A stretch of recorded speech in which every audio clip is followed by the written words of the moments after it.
In our latest episode, we had the pleasure of featuring Lee Tarzian, an exceptional HR professional and the SHRM certification lead for PB SHRM. Her energy and insights just brought the conversation into a remarkable atmosphere. I love laughing with her and catching up with her. Her story is one to have a listen to, so if you haven't caught that episode, I hope you get to do so soon. Now we're gearing up for our next guest, DeAdrian Maddox, also known as Dee from DMX Consulting, on Unplug with Mel. Get ready for another insightful conversation as we dive into her experiences and expertise. Stay tuned on what motivates her, what drives her into the next level, and how she stayed persistent in setbacks and struggles. You can hear us on YouTube, Spotify, and Apple Podcasts for what promises to be yet another engaging and enlightening episode. Don't miss out on her wisdom that she brings to the table. Enjoy. Good morning. Welcome, Dee. How are you this morning? I'm fine. Good morning, Mel. Good morning. Thank you for joining us during quarter four. I know it's hectic in the HR world, and I love that I can have about 45 minutes of your time today with Unplug with Mel. Our goal here today is for you to tell your story to inspire infinite growth. And briefly, we got to know each other, or we kind of connected during HR Southwest this year, but I've seen you around. And you're more affiliated with Dallas HR. Yep. But I love how all those pieces kind of help bring us all together. Your network is your net worth, and that's our lovely Bruce Waller coming into play there. Yes. And so I got to get to know you a little bit this morning, and I really want to just let you introduce who you are with your work, your community, your projects, and then we'll go into our first question. So, Dee, who are you?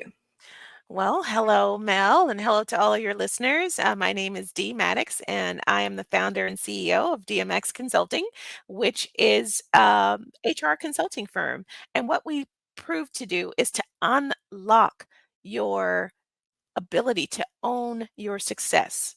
And Mm-hmm. accountability is the key to unlocking that. So, with my trademark platform, the deed, a deed signifies ownership and a deed signifies action. You get to own your success, but you unlock that growth that it comes with success by recognizing accountability issues. So, basically, I've Mm-hmm. dedicated my business to helping organizations get the key to success by getting ownership of their accountability, which is one of the biggest problems that we face with individuals within those organizations. Mm-hmm. So, after 25 years of federal employment across multiple states with my MBA, and I was SHRM certified for over 20 years, I decided to start DMX Consulting. Along the way, I started doing things that I love, giving back to the community, and I was Dress for Success, Your Hour, Her Power honoree for Women's History Month. I was the Junior League of Collin County Volunteer of the Year for 22. And then I was delighted to graduate Leadership Frisco here in my city in 2021, but been married for almost 26 years. Wow. And I have two lovely adult children, 18 and 21, and two beautiful parents who relocated from Birmingham to Texas recently because I was born and raised in Birmingham, Alabama. So that's who I am in a nutshell, Mel. Thanks for asking. I love it. I love that other people in consulting have this beautiful niche. It doesn't matter what we're doing in consulting, it's different and it sets us apart. Your brand is definitely you, Dee, and I can totally see what you're doing out there. Well, thank you for introducing yourself. The first question that I lean into is more of just your journey and sharing some key moments or experiences that shaped who you are today, because I know there's a story in there. There is. So the thing that I think shapes really who I am is my ability to commit. So one of the values for DMX Consulting, which stands for Demand Excellence, is commitment and consistency. That's what I'm built on. That's how I was made.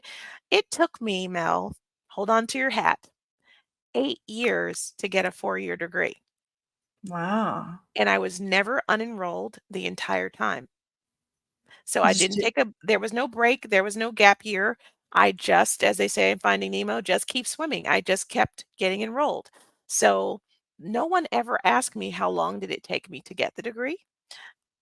Even in HR, you don't ask how long it took you to matriculate. You only want to know, did you get it? So Yeah. that is one of the things that shaped me, that if you just keep working at your goal, then you will accomplish it, even if it's baby steps. Yeah, little by little. I love that Finding Nemo, just keep swimming motto for sure. Yeah. Okay, obviously in that journey and stuff like that, did you experience any significant setbacks or challenges that you faced along the way, whether it is with starting your consulting business or maybe in your first alignment of jobs that really faced the challenge of, am I made for this? And if so, how did you overcome them? And I'm glad that you had that question. It's a perfect segue from your first question. Those 8 years, I first wasn't playing to my strengths, which is something that we Mm, do and you coach people on. Um, yes. I was in the wrong major. I Oh. was using mixed messaging to determine how and what I was going to do with my life.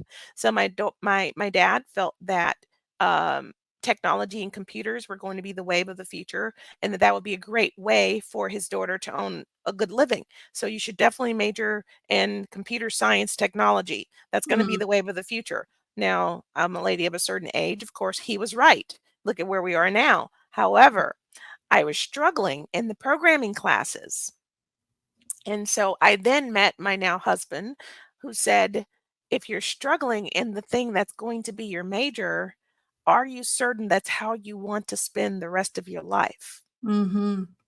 And Powerful. I had not thought of that. Mhm. So that was the first time I got that question and I wasn't playing to my strengths. The second time was during pandemic. Before Mm, I quit my day job and started DMX Consulting, I was working in an analytical role, but I've always loved people, and all of my spare time, I spend time with people, yet I was working with data. So mhm. when pandemic came and I stopped and paused, what am I doing every day? Is it something I really enjoy? When am I the most happiest? And that's when I realized I was working in a role that was fulfilling because I was making a significant contribution to the team. However, I wasn't playing to my strengths. Was I good at data? Yes. Was I happy doing it every day? No. And with people dying from that, what we experienced during pandemic with all of the Mhm. catastrophes of people being Mhm. exposed and losing their life, life was too short for me to continue doing something that didn't bring me daily joy. That's So true. that's when Happiness I is our resigned. choice. Yeah. Happiness is our choice. Um, wow. I see. I don't know Dee like this. Some of my other guests I know pretty well to kind of not be shocked, but I love where you say that you were not in alignment with your strengths, because if you're not paying attention to what you're really good at, what comes effortlessly, whether it's people engagement or, some people are really good at policy and procedures or data.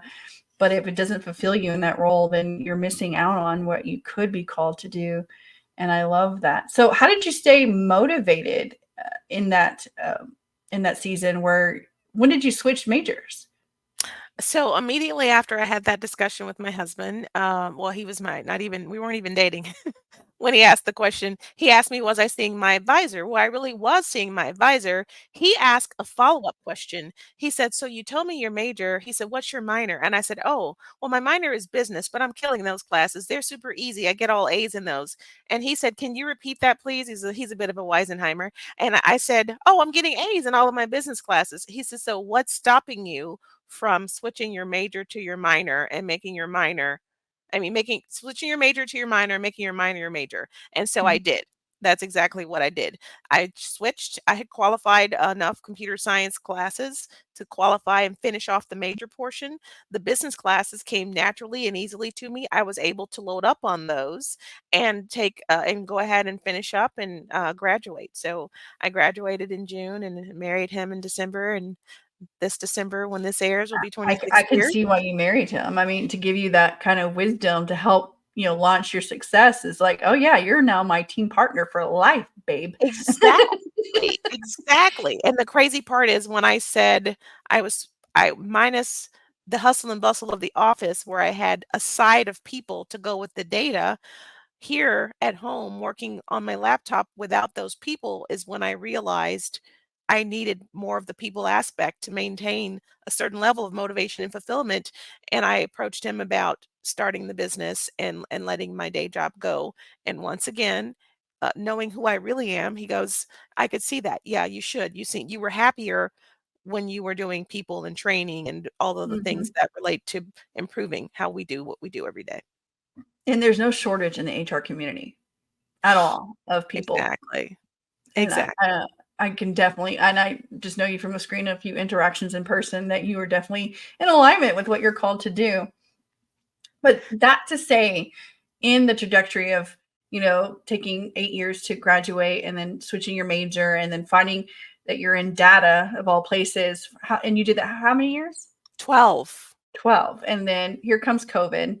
Mhm. It knocks us all on our, took Mhm. us, going, what are we doing now? I'm pretty sure that you had moments of doubt or even failure. How did you stay focused in that, and motivated on your objectives that to launch a career, a consulting business during all of this? So one of the things that I've always done without any prompting, just because it's what I love to do, is volunteer. So Mm, I was really getting my fix on the people and the relationships through philanthropic activity. I mhm, was volunteering in the community. I was working wherever the kids were. So my kids have gone through Frisco ISD. Wherever the kids were, I was always volunteering in the neighborhood, in the community, at the school. Also, I've been an active member of Junior League of Collin County, so I was volunteering there. So always doing the give back. And I grew up, I'm a church girl. I grew up in a family of faith. So I was always active and involved at church as well. So that being the case, I was able to really get my fix of people through my give back. So whenever those down times came or I started feeling some type of way, I knew it was time for me to do something for someone else. So mhm, volunteering and giving back, whether so homelessness and food insecurity, Operation Care in the city of Dallas every December, food banks, food pantries. It was always my way to give back. That's how I managed to stay motivated, even though I was working during the day in a role that wasn't fulfilling. mhm. I love that as I talk to, different guests, the theme of giving back to their community, or what your output is versus your input, is all about helping others. And Mm. it sets our community like Dallas HR, Oh yeah. our HR Southwest. When you meet these people, I don't know how anyone could just walk away and be like, okay, that's good enough. Like, no, like Mhm. dig in deeper. Because in the pivotal moments of our life where we're struggling or we have moments of doubt, or even admitting, like for me, I have an acute anxiety disorder, and when I was vulnerable enough to reach out to a few members through our HR community, like, I don't ever see myself being as successful as you because I suffer from this and it's who I am. And Mhm. they immediately go, that's not who you are. It's something you have that you can conquer. And the more, how do you conquer that is building your confidence. And how do you build your confidence? By being there for someone else, Mhm. Mhm. and that was like that aha moment going, so you're telling me I could be better in my career if I just say, okay, I have anxiety, but it's not who I am. Mhm. It was that simple of a fix. Yeah. I And the HR community there has without a doubt been that instrument for me, because they could have just shunned me and be like, oh, she's a little weird, she got a little anxiety going on. No, Mhm. they proved my worth in saying, nope, it's not who she is, it's what she has. And I'm actually now a year and a half later off of all of my anxiety medication. Oh, yay, that's awesome. What a So wonderful testimony. because of community, of outreach, of giving my time and stuff to others, as well as taking their constructive criticism Mhm. and doing the work, I was like, I don't need that crutch anymore.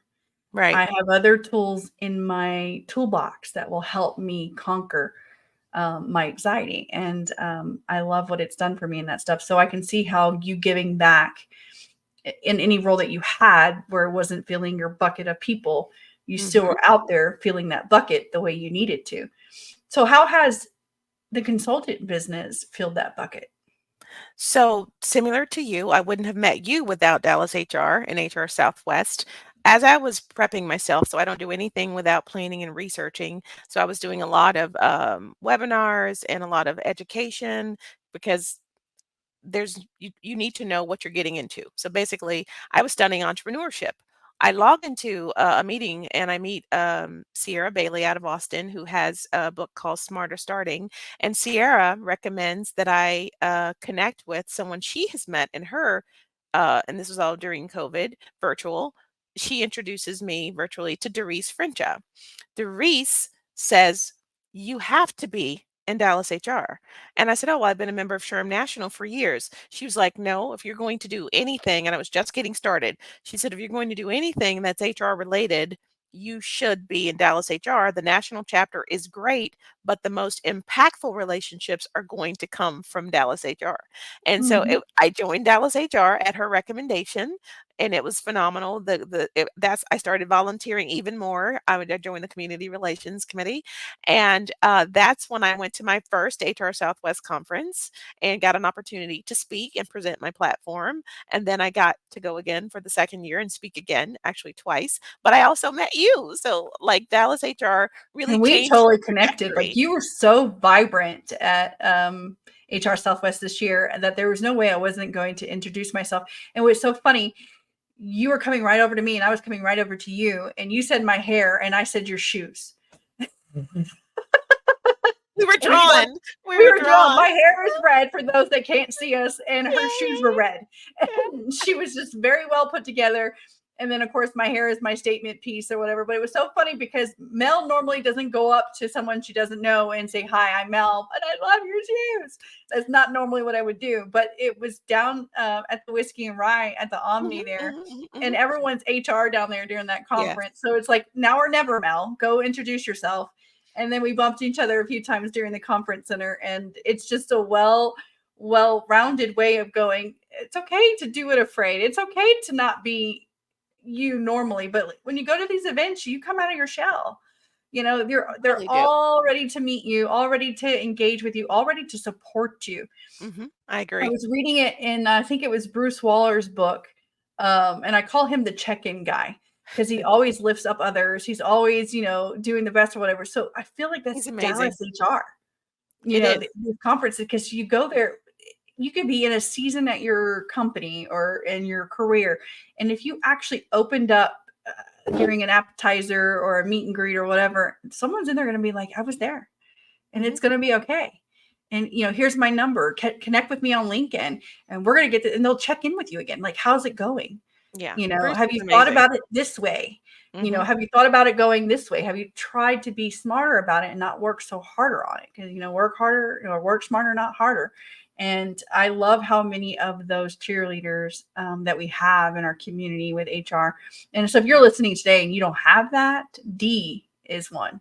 Find her on Oh, thank LinkedIn you. and tell her you heard her on Unplug with Mel, and she will respond back to you.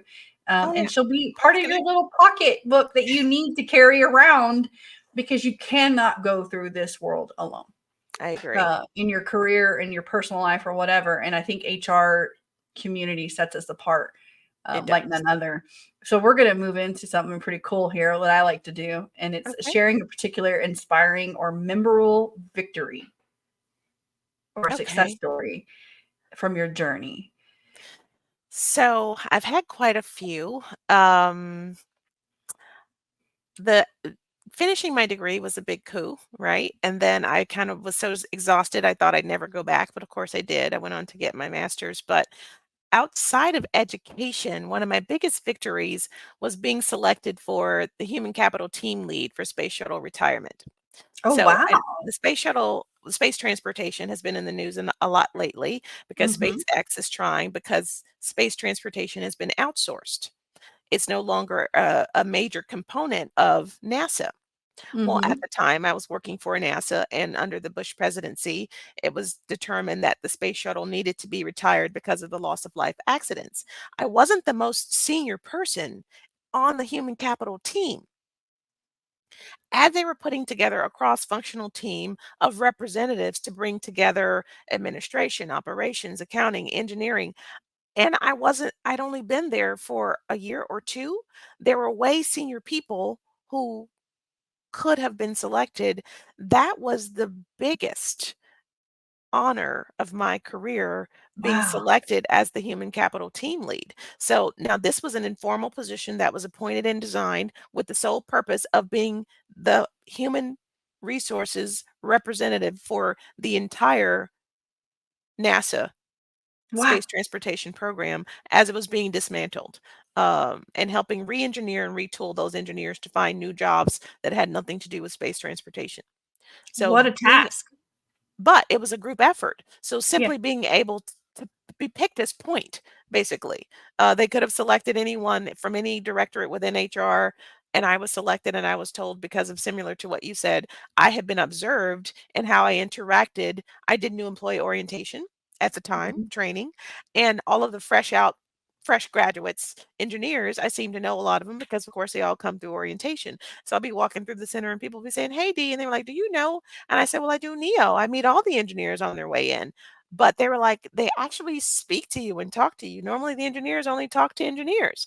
So it was because of that relatability Mhm. I was selected to be thrust back into the organization to work with them and to help them retrain and retool to find other roles. So that was my biggest claim to fame You is helped working them with on the the space way shuttle. in, and then you helped them on the way out. Exactly, I love exactly. it. And we I decided love not to it. work them out. We actually re-employed them Yeah. throughout other organizations, so Well, they didn't have to leave outsourcing them. NASA. Yeah, Yeah, but yeah. there Well, were. yeah, I see that too. But even so, that the last person they saw into their next transition was Dee. Welcome aboard. And then years later, here we Oh, go. you're so And good, and that that's what it was trust called, factor Mel. there. It was called the transition plan. We Yep. actually drafted and prepared a documented transition plan on what that would look like for every impacted individual. Oh, you're I good. love it. I love it. I love it. And I'm so glad I got to learn that from you. I'm so glad I asked that question. Yeah, your um, questions are amazing. that question gives your moment to give yourself an accolade that you may have not given, someone else giving it to you. It's your self-reflection Oh, that it is. impacted you to keep going to the next level, because that right there, being a team lead, the point person for NASA, and then it went well. I would, yeah, Listen, and that's totally. why I had the space shuttle. I got to see a space shuttle launch, and I got to visit all of the space centers. So my little mug collection and my one picture of one of the last few launches that occurred is on my shelf because it's my most memorable, most proud Yes, moment. it transformed who you are in that. It Oh, really did. yes, for sure. Well, that kind of segues into the next question. If anyone's not inspired by that, this one is what advice would you give others who are looking to share their own stories or pursue their passions? Maybe they're not in the right major right now. Maybe Mhm. they are not at the right company. Maybe they don't even have the right niche going on right now. What would you say to them that would encourage them to rethink that path? If you think about what you're doing and what everyone knows you for, and then you think about the thing that you enjoy the most that you would do for free or invest all of your additional resources into getting better at it without someone prompting you to. Mm, That's what you should be doing. So, Clifton Strength Finders talks about working on your strengths and not trying to get better at a weakness. I think that after pandemic, it was an introspective 2-year period for me mhm, where I started to really realize I wanted to spend the rest of my life doing what I enjoy and impacting people in a positive way. So when people talk mhm, about, "Oh, do you know your passion? Do you know your purpose?" What do you think about in the quiet moments when no one's around? What do you think about that would make you really happy if you could do it really well and not for competition, but just for you?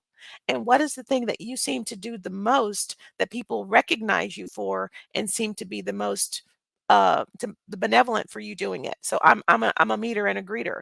I connect other people to other people. People's like just like the new employees. Because you yeah, know everyone. Well, it's yeah, not enough just to know them, but also introducing them to others that you know, expanding their network through mhm. your network. So I would say that if you're going to do something, then do it well and do what makes you happy. I love it. To circle back in that, it made a thought pop off to me. It's not just meeting them and greeting them, it's making them seen, heard, and valued. Oh, yeah. Because if you hear something from their story or just their meet and greet, and then, like down the weeks along the, oh, you know what? I need to connect you with someone. Do you mind if I connect you with this person? And then you reach out with an email or whatever, like, hey, remember our conversation? Here's someone I think you need to connect with. When that happens, that bond is there. Like you thought about me Exactly. weeks later, that this other person would be instrumental in my progress. And I love that we do that in the community because it It happens all the happens time. all the time. I've done it for others, and what I've inevitably found is that unbeknownst to me, someone's doing it for me. So I've been introduced to people, I introduce people, and they'll say like, "Oh, da da da da." Recently I got a call and I was saying like, "Can I ask you?"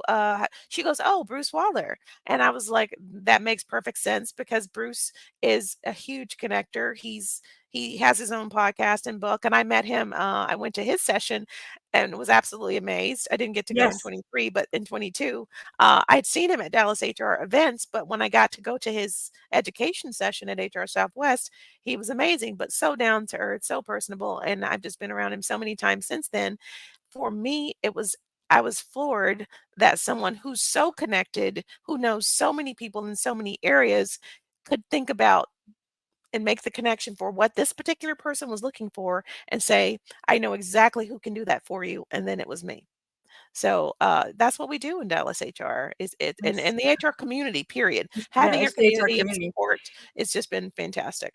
And Bruce is his network is his net worth, but because he does reach out and connect to other people, that's why he knows who he knows. It's Mhm. because he's doing it for everyone, not just an individual. And that's how his brain works. It's wired that way. He's touched my life, and I don't think he realizes the impact he's had on mine either. But I love that we get to share them through the podcast like that. So going right into mentors and mentees, our next question is recognizing that we all need support and guidance in our journey. Can you share a few mentors and colleagues who have played a significant role in providing wisdom and support to you in your life? And without them, you wouldn't be Dee. Yeah. Who are those people? Well, I think you may know the first one already, and that's my husband. He is a career executive and a smart guy, but willing to look through what the surface is. So even though I was on a track and on a major, his simple statement was, if you're struggling in it as a major, is that how you want to spend the rest of your life? Question number one. When I said that I was going to consider entrepreneurship, even though I had a salaried career with a corporation, he said, if that's what you want to do and you want to be committed to it, then because people were saying, using this term side hustle. And he literally kind of said, if you're going to do it full on. Mm-hmm. And so I went, okay, that makes sense. Like if it's really what you're committed to, then do it all the way or don't do it at all, which aligns with demand excellence of doing things in a full capacity. So I Yeah. was like, okay, so he is one. The other would be my mother. Mm-hmm. She I would there would be no me without her. I'm Mm-hmm. originally from Birmingham, Alabama, and my mother was one who was brave enough to allow me to go to a magnet school, which I was bused from my community to another community for a better educational opportunity. So her having the foresight to allow that rather than Mm-hmm. wanting to say, like, you know what, the neighborhood school's good enough. It's good enough for your brother. It's good enough for the neighborhood kids. Just stay here and get this education. Her having the foresight to be brave enough to allow me to take a bus to another community for an opportunity to get a better education was Mm-hmm. very pivotal. I think that put me on track to realize how important learning is and it Mm-hmm. set me up for success. So when I was going through college, what I didn't mention is I didn't I had timelines and deadlines. I had qualified for a full ride and lost eligibility through documentation and timing. So I did not have full financing for school. I was taking what I could afford, which happened to be one class at a time. And that's what extended my period because I was only going um, part time and I was Mm-hmm. working full time. And then I had the opportunity to get a job that started to sponsor some of my courses, and that helped a great deal. But the two most impactful personal people are my husband and my mother. And on the professional side, there have been too many, but the most recent one is my friend.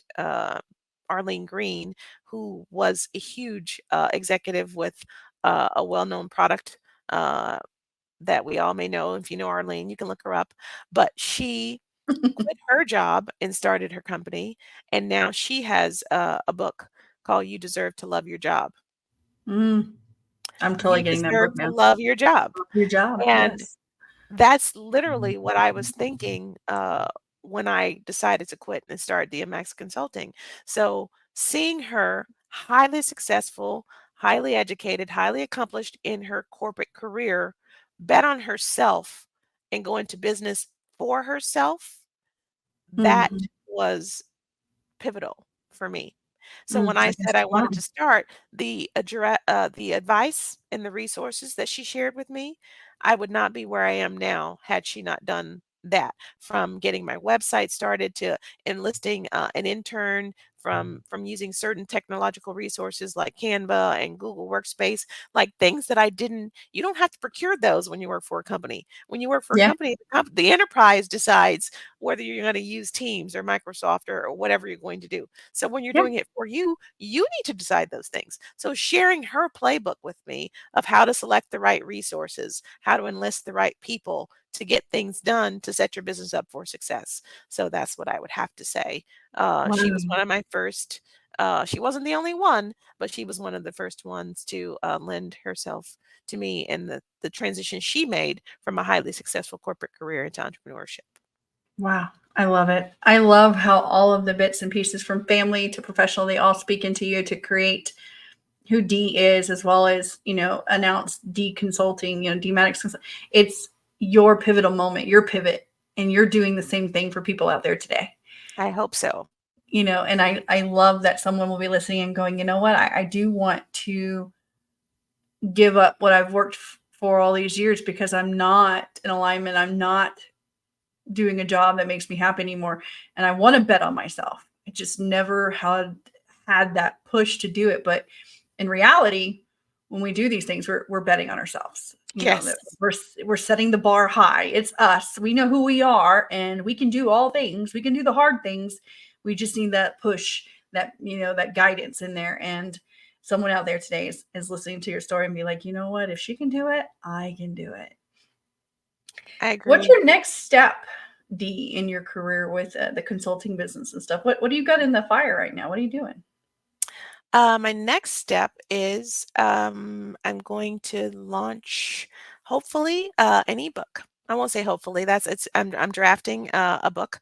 I am published right now, but it's a compilation with some other authors, and it's not HR related. So what I want to do is share more of the deed on how you can design your own process to success. So I think it needs to be Love written it. and shared widely, and the best way to do that is to make it available. So drafting an ebook. And then my speaking career has taken off because I've done a lot of educational sessions.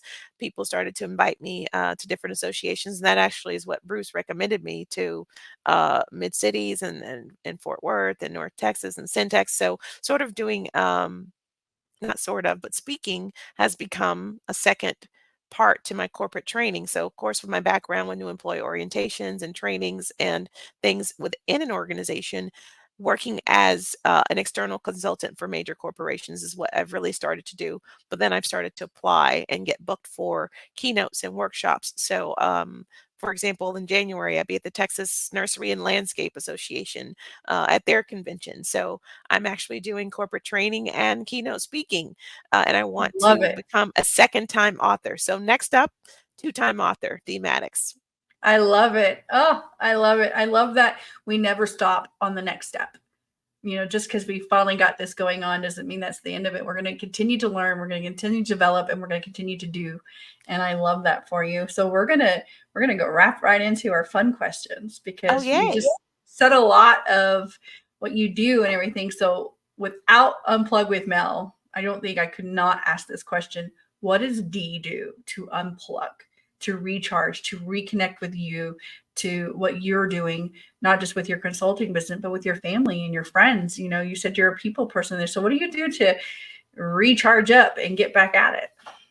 So I love movies and I love hanging out with family and friends. So I'm from Birmingham, Alabama. We do everything with food. So having a big dinner where everyone gets together, kind of a potluck, or even going out and meeting up for dinner. But I love movies. So family wise, we'll all do a family movie. And everyone gets a pick and you get roasted if your pick is not like 5 stars, and you may lose your next turn because no, you picked a dud the last time. You don't get to pick. so I like I that. I love think I might use that movies. with my kids. I love movies. I love movies too. I love this season too. I'm a Hallmark queen, so it's Oh, right up my alley right now. You know, I love yes. the cheesy romance thing. All the Christmas movies, all All the the Christmas movies. yes.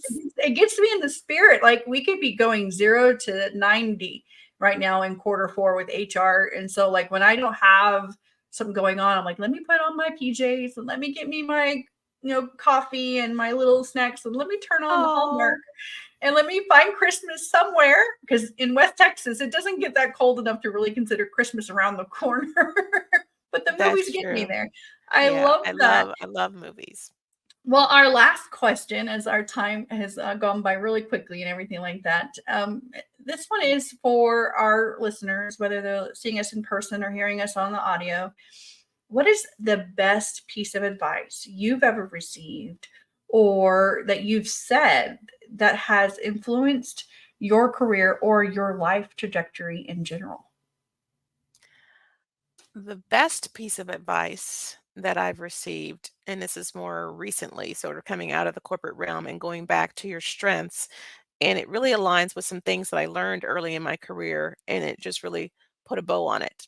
So everyone talks about, you are the business, you are the brand, and what do you do and how do you do it? Because I am the business, the main thing that I have to remember to do is to be authentically me and not compare myself to others. And Mm, at first, when I heard it, it meant nothing. And then they went farther to say, think about all the products and all the brands that you get to choose from when you go shopping. There are mhm, multiple products of the same type, but each one has something different, and you're only going to select the one that speaks to you. So they said, as you're crafting your brand and as you're building your business, there may be other consultants. You're a consultant, I'm a consultant, but someone is going to pick you because of who you are. So be your mhm, authentic self, and that's when you're going to connect with your customer, and that's who you should be working with. So mm, that helped me stop plaguing myself with the comparison game mhm, when I started to think about all of the different chocolates, all of the different flavors. There's out there, you're going to pick me because of how I deliver and because of what you see and how we connect, not because I'm just like Oprah or whoever else known talk show host. I can't be Oprah, but I can be Dee. And if you decide to work with me, then you're choosing to work with me. So, being my authentic self is how I managed to release the anxiety of comparison, because that was my biggest problem during my first year of existence, because I started to see all of these people out there and how they do it and where they do it. And are they Facebooking? Are they doing Instagram? And are they doing a podcast? And are they doing uh, daily YouTubes? That mhm. works if that's you and that's the people that you're trying to reach, but I'm authentically me, and what I discovered is when I stop comparing myself, because the comparison will make you make choices and decisions that look or sound like someone else and not like you. I Mhm. actually started to get more traction and attract more clients the more I started to behave in a natural, non-corporate, non-comparative way. And I was just Dee being Dee, and people could see Dee, and I discovered that they like Dee. So I'm just going to be me. So I being love it. yourself is the main thing that matters. That's going to lead you to Mm. success. Yeah, being yourself. Yeah. I you said you're a researcher and I'm a researcher too. Before I took on wanting to start my own consulting business or to start a podcast, it was like right when I said those words, LinkedIn just started spewing, there's this podcast, that podcast, this consulting, this why are you trying to be like them? Was the immediate the enemy response. And I was like, but I'm not them. Mm-hmm. I'm me. And it took me a while. This wasn't just a project of let's just get up and do this. It was years in the making where I finally just said, okay, I really feel led to do this. The only one stopping me is me. And there Exactly. was a few people that spoke into it going, I can see that, Mel. Start it. Do it. Build it. They will come. The first episode won't maybe be the greatest, but the intentionality of it is true, and it's you, and you're going to reach the unexpected. And out of that, you have a set perspective of how you want this to go. Mm-hmm. And you write it all down in your growth plan or whatever, and then you don't see what's coming from left field. Mm-hmm. And that's what makes you know that you're on the right path, because that came out of genuine. It's genuine. You didn't even set your mind on that, and here you are. Maybe it's keynote speaking, maybe it's Exactly. an ebook, maybe it's having some more mentees find you on LinkedIn going, I heard you here and I feel like we're a good fit. And I'm like, fantastic. That's Fantastic. exactly it. That the And that, LinkedIn is one way, but to your point, the keynotes came out of me being more of me and people saying like, "Oh, you know what? I think people would like to hear your story of what you've got to say." And then Mhm. I went, "Okay, sure. I'd love to come and tell you because my words, consistency and commitment is not something that I haven't lived. I was committed to finishing the degree. So I did. I stayed in a job that I wasn't happy in for 12 years, mainly because I was committed to the job I accepted. So I wasn't job searching or thinking about, I always also was masking it. And then when I started DMX Consulting, I really wanted it to be focused on the one thing that I knew for sure. And I drive home with my kids. If you do your best, then you can have success. If you take responsibility, right? And so you being here with me today, allowing me to be me and allowing me to tell my personal story of how the first why is commitment one of the values for my company because I know what that looks like. And Amen. so being unplugged and you sharing your faith story, when I knew there was something, this is what I said, as I was getting to know more about you and your family and your own beautiful journey and commitment to learning your faith walk. And your cross back there. You can't see mine, but I have one as well. And I love that you understand it's not always about the business, but who you are Mhm. drives the business. And faith is very necessary for that. Some form of faith or belief in you and others in this world. We're not meant to do anything alone, and we're allowed to be vulnerable and admit what we're weak in, and not maybe focusing on our weakness, but delivering extra on our strengths it will surpass our success. Our vision of Exactly. success is very small in the big scheme of things, and if we just allow it to grow organically and being intentional with who we are, our brand, our vision of it, and never swaying from that. I think if you stay D and you're always D, the Yes. good works are going to come out of it. Just like I don't want to be a D, I want to be a Mel. D doesn't want to be a Mel, she wants to be a D. And anyone listening today on Apple, Spotify, iHeartRadio, and even Google now, or seeing us on YouTube video, please know that if you wanted to tell your story, if you heard something today, reach out to Dee, reach out to me, and begin that communication, because that's where it starts. It's literally going into a little bar in the Omni Hotel going, I love your shoes. I love your hair. And here we are today, and we are going to continue to network and be a part of Dallas HR and all of that we do. And I loved getting to know you on a more personal note. Thank you for unplugging with me today. I love Thank you this. for the invitation to unplug. And the interesting thing is I used to be unwilling when I was trying to do who I thought I should be. I was always wearing heels. And I thought, well, if I have to walk for dinner, I changed into sneakers as opposed to high heels for when I'm doing conferences because there's a lot of walking involved. And There I is. thought, I don't want to walk down the street. I'll just stay in the hotel because I found out that everybody was hanging out and staying in, eating, and not walking to nearby places. And I thought, well, I can stay here. And then I met so many people there. So it was such a great opportunity. It's a great hub there, and it allows, like we say, some of our business deals happen outside of office hours. And HR Southwest, that's what's going down, is we're getting to know each other. We're unplugging. This is why unplugging when Mel came into to focus for me is because that's when we're talking about our struggles very candidly. We're being very open and there's no judgment with any of us. But because I heard your story now, and I know that you took 8 years to get your degree and that you started a consulting business from data. If I hear someone else's journey like that, I'm like, you know what? You need Dee in your life. It will transform you by just talking to her one time. I promise you. And there's And something I said that sparked someone to introduce me to Doris from yeah, Fort Worth HR. She's not a Dallas HR member, she's a Fort Worth HR member, but she had the insight to say, you need to get connected to Dallas HR. yeah. So really what that says, whether it's PBHR or Fort Worth or Austin or Dallas, that if you're in the HR world, you need that community of support for all of those reasons you just outlined so perfectly. I wish I could press rewind to what you just said, but the community, the lack of judgment, the understanding, the listening ear, judgment-free zone Mental idea. health and COVID and all of those things taught us to hide who we are. And I'm saying no. Yeah. We no longer need to hide who we are. We need to embrace who we are and be Yes. like you said, our brand is us. And no one's For- you to go out there and leave a 12-year job where you got to work like with NASA. To do your own consulting.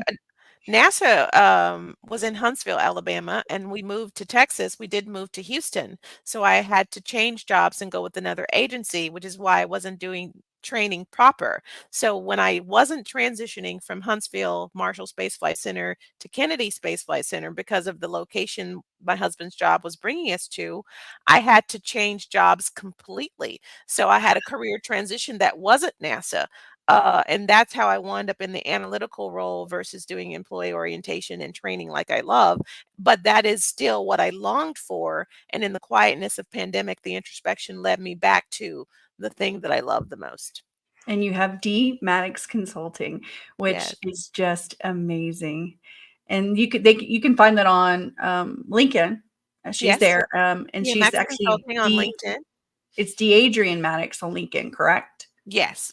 Yes, that's key there. And then through that Lincoln, you can connect to her website for her consulting business. If you would like her to come out and speak to your event, she's available for that. Be sure that when you do connect with Dee, that you tell them that you heard her on Unplug with Mel. Yes. And I love getting to know you, Dee. This is going to be so great when I get to edit this and get this out to the world. Thank you for sharing your story with me. I'm so appreciative. Can I just thank you for one, setting this tone that it could be personal, that you really wanted to know what happened and how I got to the business, and that we didn't have to. I don't think we can just be one or the other. So getting the opportunity to discuss it by becoming unplugged with Mel today was absolutely my pleasure. We just didn't wake up one day and we're in HR. There's a story no. behind there. And I love by getting to meet everyone that I'm meeting or who's even coming this way to the podcast. They're authentic in their story to going, I knew I was meant for this next level. And it took other people feeding into me to go, I can do this. It's going to be hard. It's not going to be easy. But without a doubt, I'm choosing my happiness. I'm choosing my strengths, and I'm going to set the bar for success because other people are watching. Your children are watching you, Dee. Your husband's watching you. I love how much he supports you. It's so important when you're changing these things in your life to have that support network in your home. And my kids are watching me. When I walk with my degree that I'm still doing, I don't know how I'm going to walk the stage without crying because Let it out. I took a break. My degree, if you looked at it off and on, it would have taken me 28 years from college. And to finally get there I'll graduate right after I turn 40 with my bachelor's, and then I'm going straight into my master's. I'm not going to stop. And my kids will eventually hear this podcast when they're older. They'll see the journey as they get older and they self-reflect on who their mom is. And they're like, she never gave up on her vision for her life. There you go. And that means no matter how long their journey takes, they'll get there too. So thank you for joining.